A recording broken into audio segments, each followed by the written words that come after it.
করেন, দরকার নেই, চলে যাবে, আচ্ছা চলে যাবে। হ্যাঁ হ্যাঁ এভাবে করেন। খাবারের সন্ধানে গিয়েছিল হাঁসের খামারে, মেরে ফেলে 4টি হাঁস। এ সময় অন্য হাঁসগুলোর চেঁচামেচিতে ছুটে আসেন খামার মালিক। দেখতে পান 14 ফুট লম্বা একটি অজগর সাপ। রাত ৩টার দিকে সাপটি দেখতে পেয়ে বন বিভাগে খবর দেন স্থানীয়রা। পরে বন বিভাগের কর্মকর্তারা উদ্ধার করে। মঙ্গলবার সকালে রাঙামাটির কাপ্তাই জাতীয় উদ্যানে অজগর সাপ অবমুক্ত করা হয়।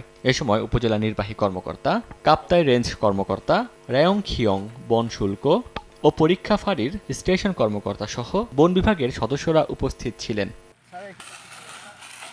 এই ঘটনাটি রাঙামাটির সদর উপজেলার বড়ইছড়ি এলাকার। 15 কেজি ওজনের অজগরটি ছাড়াও এর আগে বেশ কয়েকটি অজগর ও বিভিন্ন বন্যপ্রাণী লোকালয় থেকে উদ্ধার করে কাপ্তাই জাতীয় উদ্যানে অবমুক্ত করা হয়।